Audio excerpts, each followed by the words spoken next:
Hello and Happy New Year. This is a video for my friends and fellow members on a Facebook page, a Facebook group for those who are dealing with the skin condition Prurigo Nodularis. This is just to give you a disclaimer, a standard disclaimer. I am not a doctor. I'm not a scientist.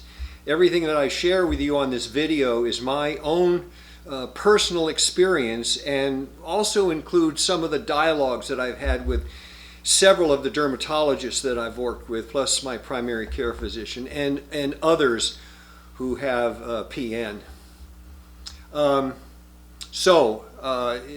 not anyone that wants to follow anything that I've done, please talk with your physician about it before doing anything, because this is not a guarantee that, what has worked for me may not work for you. I think we all understand that. Let me first of all explain, briefly go over how my first encounter with PN. It actually happened in the early morning hours, actually pre-dawn hours. It must have been about 4 o'clock in the morning. And I was asleep with my wife, and I suddenly was sort of semi-conscious, noticed an itching on the outside of my lower legs, and I started scratching as I normally would if I had an itch, but it didn't stop. And everybody who has this is just very familiar with it. It just got worse and worse and worse. And as this probably went on for a half hour, now on both sides of my lower legs, on the outside of my lower legs. And when I finally woke up, when the sun was up, it was probably about 8 o'clock, 9 o'clock in the morning, the itching had stopped. At some point after this intense itching that I was doing, the itching stopped. And we're all familiar with that.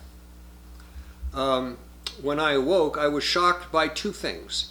The first one was the severity of the sores on my legs. It literally looked like I had taken a knife and just carved out. I don't have to explain, but it was horrible. I had no idea that I had done that kind of damage to my legs. I had sufficient wounds. And this was, beyond a scrape or something. This was, and the second one was the amount of blood that was on my sheets.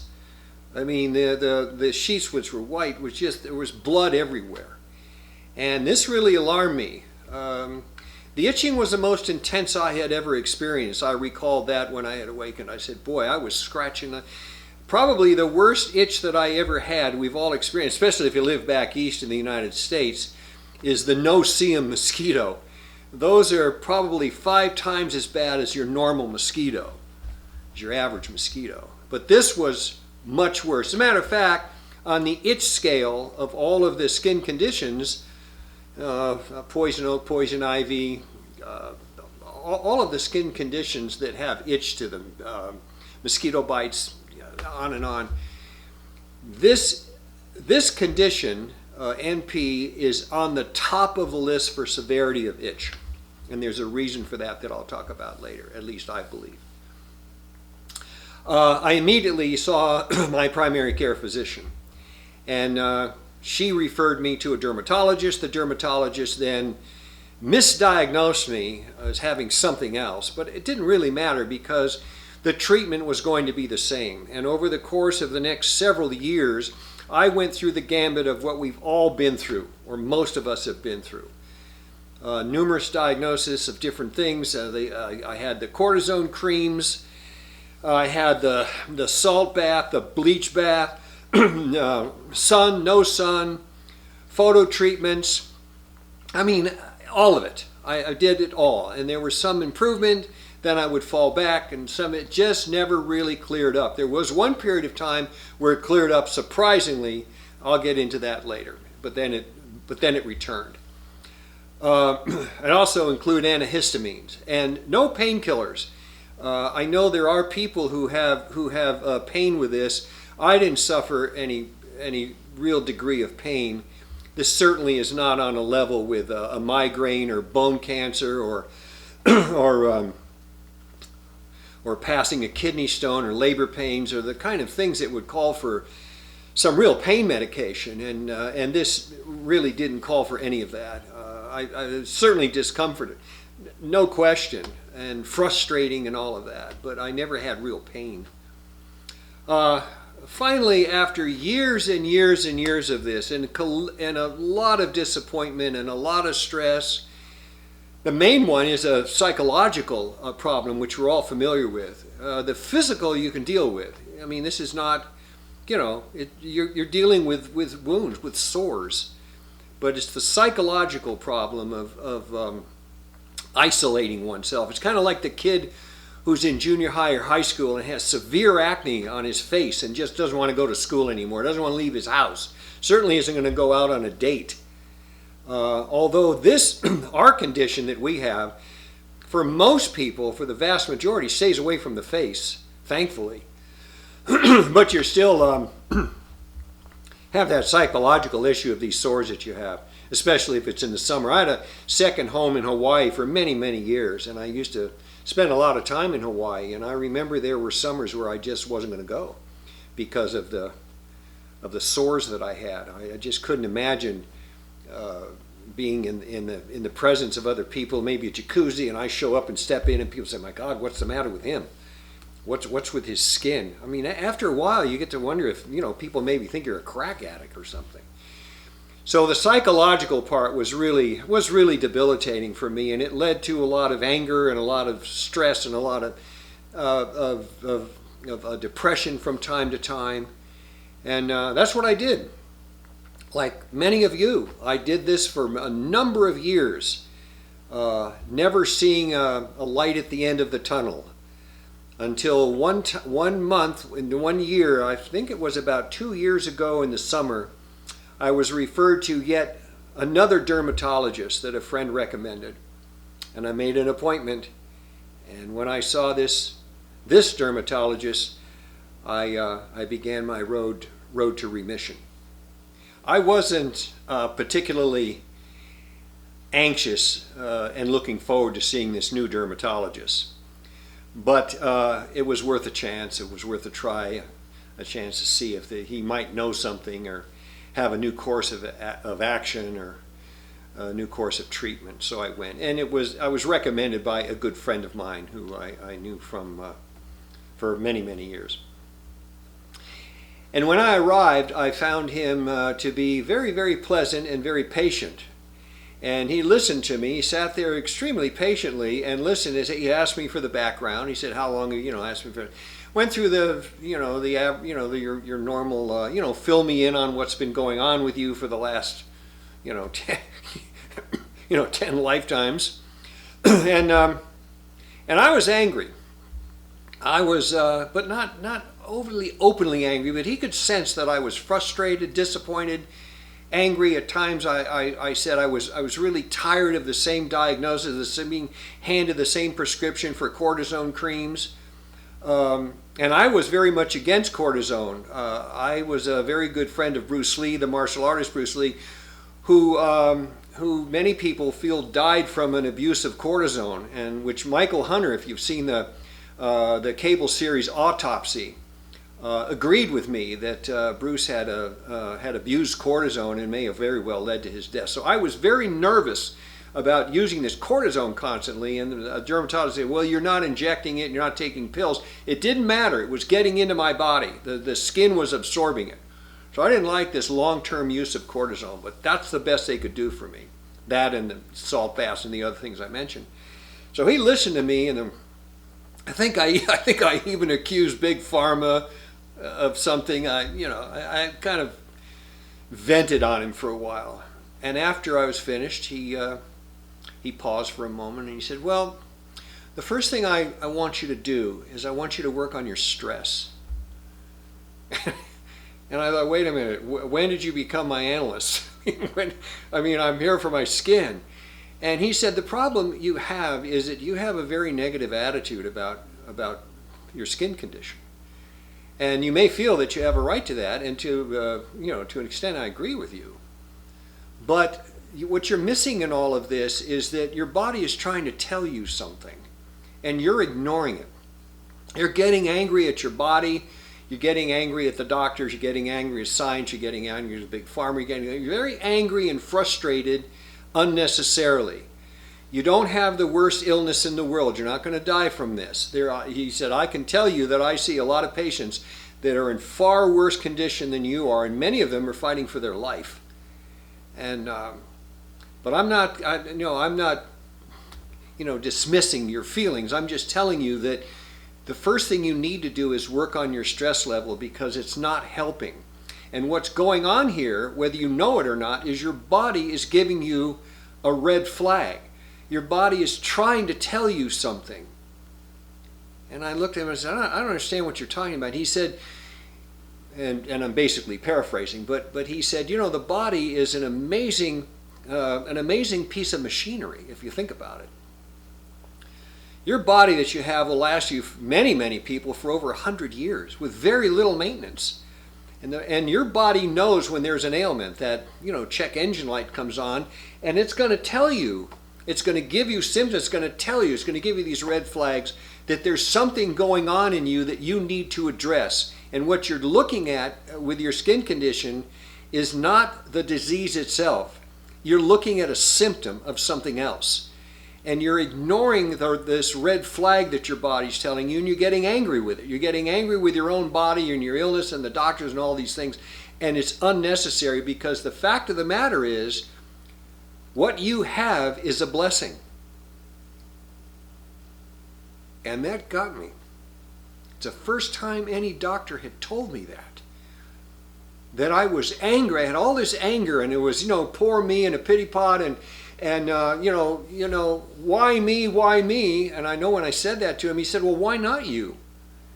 And he was a little bit hard on me, but it was something, looking back, I'm glad he was, because it changed my mindset. It changed my mindset to welcoming the skin condition that I had, and seeing it as not as an adversary, but as an ally. And I said, okay, we're in double harness now, actually triple harness with a doctor. But I'm no longer fighting you. I'm no longer angry at you. I'm no longer,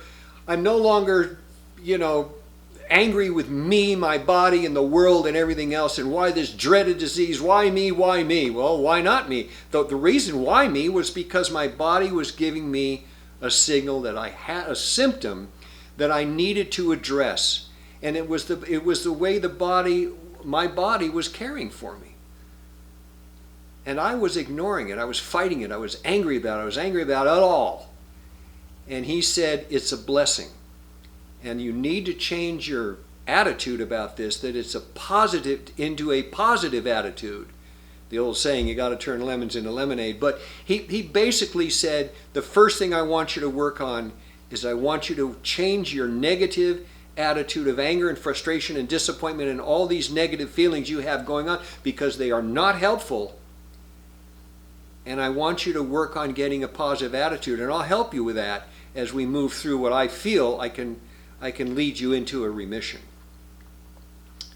And boy, that was the beginning. I actually left his office with hope. Over the next couple of weeks, my doctor ordered up the standard lab tests, blood tests and urine tests, blood panel and all of that. But he also ran an extensive allergy tests. And he also did a biopsy of one of my nodules to make sure that the diagnosis was correct, which it was.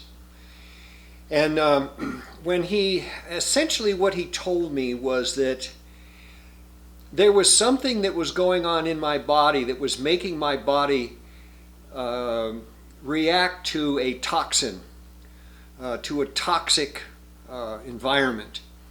And normally the body gets rid of toxic waste through the kidneys, through the liver, through the intestines, and also through the breath. But the biggest organ in your body is your skin, by far.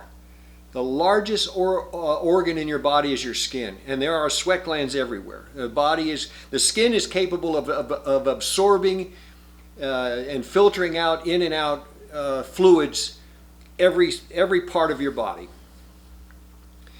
So he said that when your body is overloaded, your skin now takes over this overload that your liver and your kidney and your intestines and your liver are not able to handle. So he said you're doing something, you're creating this toxic environment in your body, which your body is responding to by now engaging your skin. And he said if you don't address what this is that's going on, and if it gets overloaded, you're going to be looking at a much bigger problem. Hence, this is why the skin condition was a blessing. And he said, now here's how he explained it to me, and I'm going to paraphrase this, but I'm sure that you'll understand. He said, what you did when you went on this scratching event early that morning in the 4 o'clock in the morning was your body had you dig through your epidermis and make portals. Think of them as portals, as spigots that you could turn on and off. They're portals. And this skin condition is set up through your mind, because it mirror images. If you have a nodule here, you have one here. If you have one here, you have one here. I mean, it mirror images. So this is going on through your central nervous system. It's going on through your spine. So he says what your body did was it caused you to create portals in your skin where your skin can bleed. It's essentially what you did was you set up an environment of the age-old bloodletting back in the old days of medicine. If someone was ill, physicians realized that there was a toxic blood that was overloaded, and they just opened someone's blood, either their veins or their skin, whatever, and engage in bloodletting. Even now today, they'll do blood transfusions to try to get someone back into health. But that's essentially what I did.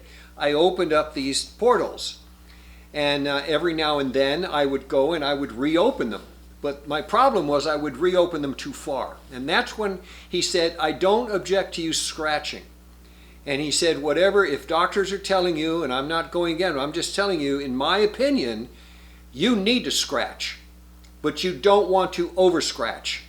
What you're doing is when you're scratching is you're just opening up, you're taking the cap off of that scab so that what started as blood in those lesions now became a clear fluid. And you'll notice that the scab was originally a dark scab. It's now a light scab. It was through a clear fluid. And it's within that clear fluid he feels the toxins were. So when they get overloaded, I would open them up, and then they would release these toxins and close.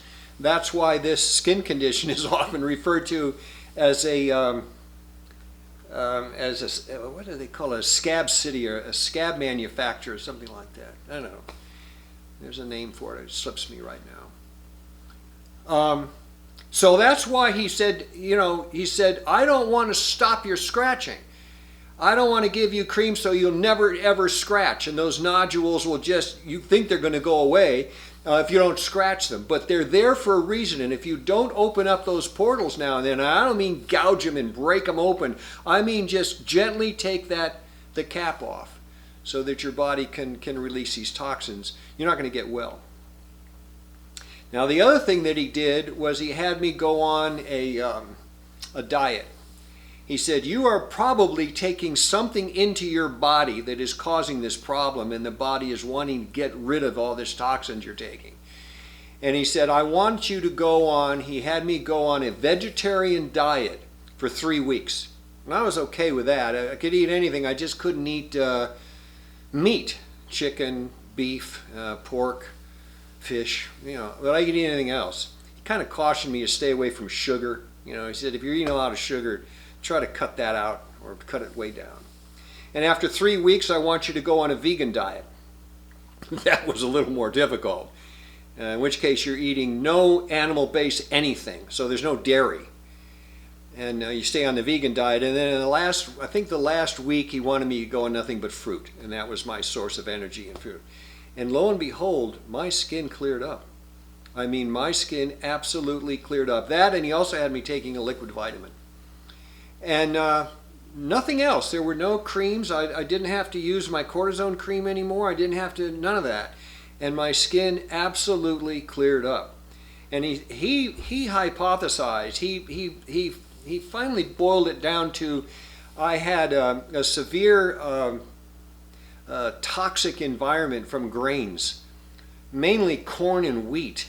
Our country, the way we farm now, the farmers can't even have their own seeds. They have to buy them from the government. And there's this GMO that's going on, and they're altering the RNA and the DNA and all of the genetics and all of the makeup of our seeds, which is causing a problem. I saw a film one time, or maybe it was a photograph or a film of crows where they put corn, they hung corn out and threw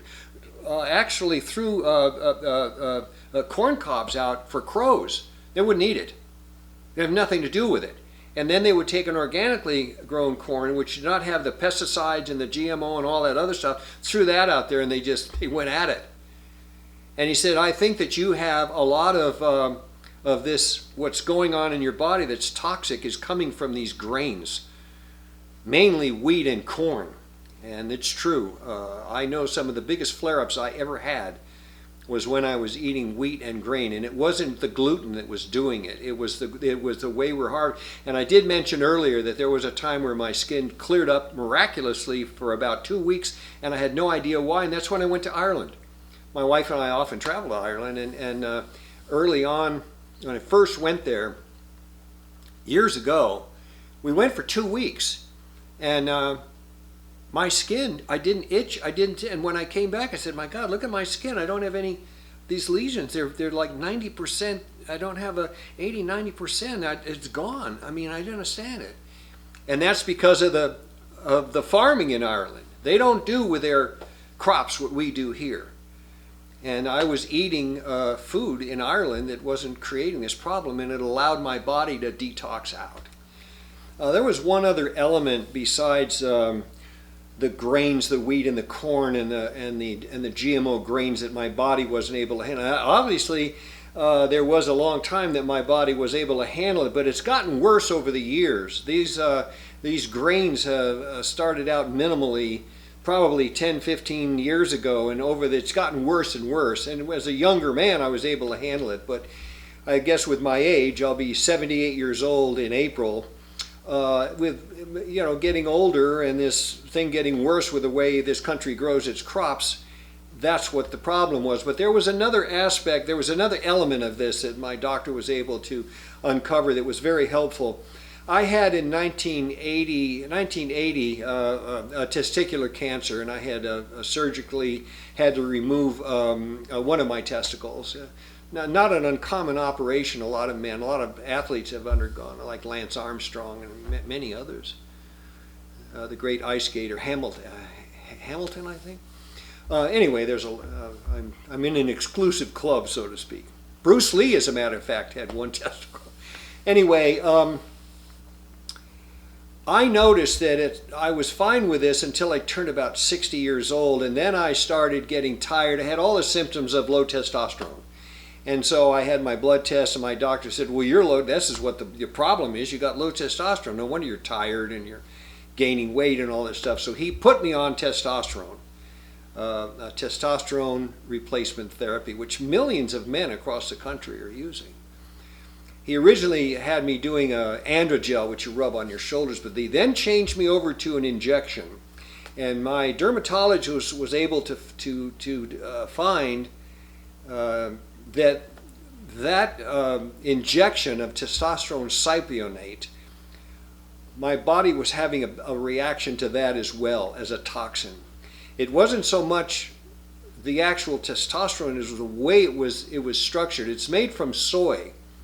It's artificial. It's the same chemistry. I think he explained it to me, but it's made from soy, which in itself is a real problem for anybody who has an issue with wheat.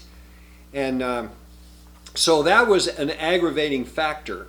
There's also, for what it's worth, he did explain to me that there is a hormonal issue going on with this skin condition, mainly with women if they go through menopause. He mentioned to me that there is a hormonal element in here that they're researching, especially with women. Their skin condition seems to clear up after they've gone through menopause. Just I'll throw that out there. But he had to adjust that testosterone replacement therapy for me. That also was an issue. So and then I found out I was allergic to my dog, to animal dander, and to grass and olive trees, and there's a list that came off of that. But the big ones were the grain, mainly wheat and corn. And I love wheat and particularly love corn. There was a fun. I think it's on my YouTube channel, but the first television appearance I ever made as a kid was on The Real McCoys. Some of you may be old enough to remember the show with Walter Brennan, and it was a TV show, a half-hour series. And I came on as an extra. It's on YouTube, actually, the actual show. And I entered a corn eating contest. I was one of the kids that entered this corn eating contest, and of course, little Luke was supposed to win the corn eating contest. Well, I got down to the studio with my mother. It was shot at Desilu Studios, and they had a huge vat of corn, a big vat of corn that they were going to use for this scene. And they told everybody there, just help yourself to the corn. And they kept putting corn on my plate for the rehearsals and things, and said, well, go ahead and eat them, see how you're eating one. I just kept devouring this corn. I love the corn so much. And they had to take my corn because I was out eating little Luke and putting it on his plate. And I think afterwards my mother jokingly used to say over the years, the people that at the studio probably thought I was starving my kid because he had this ferocious appetite for corn. But it's true, I love corn. I could easily eat a half a dozen ears of corn. I mean, I just love corn. So it wasn't surprising that even in my youth and in my adult years that I was eating a lot of corn. And you'll be surprised how many things corn are in. I mean, it's just amazing how many things. I don't know. I guess it's cheap. It's like chicken, maybe. So anyway, that was an element. Was the testosterone? I kind of went down a tributary here, but I thought I'd share that with you. And so that's it. I mean, that's essentially what has gone on with me, and I've been very grateful about it. It boiled down to simply changing my attitude, having a positive attitude, seeing this illness as a blessing, going through allergy tests to find out what it is that's causing the problem, going on a full detox diet, a vegetarian diet, a vegan diet, and then fruit for a week or two, and liquid vitamins, and it worked. And I do not have now. I can drum up some lesions every now and then if I get too tricky, and I go out with friends who say, "Oh, we're going to go to a 5-star Italian restaurant." Okay, and I get there and I say, you know what? It's a celebration. It's so and so's birthday and or whatever it is. I'll have a big plate of pasta, and I'll have a this, and I order it all, and I have a big and I'll order. And that night I'm starting to scratch a little bit here, scratch a little bit there. But what I won't do is I'm not going to gouge into my epidermis and create it. I'll just say, just live with it. Let your normal detox handle it, and don't go back to that Italian restaurant for a while. And so that's it. I hope this is helpful to some of you to have another look at and another approach to this skin ailment that we've all had. And I hope it's helpful to you. And I thank you for your time and wish you a happy New Year.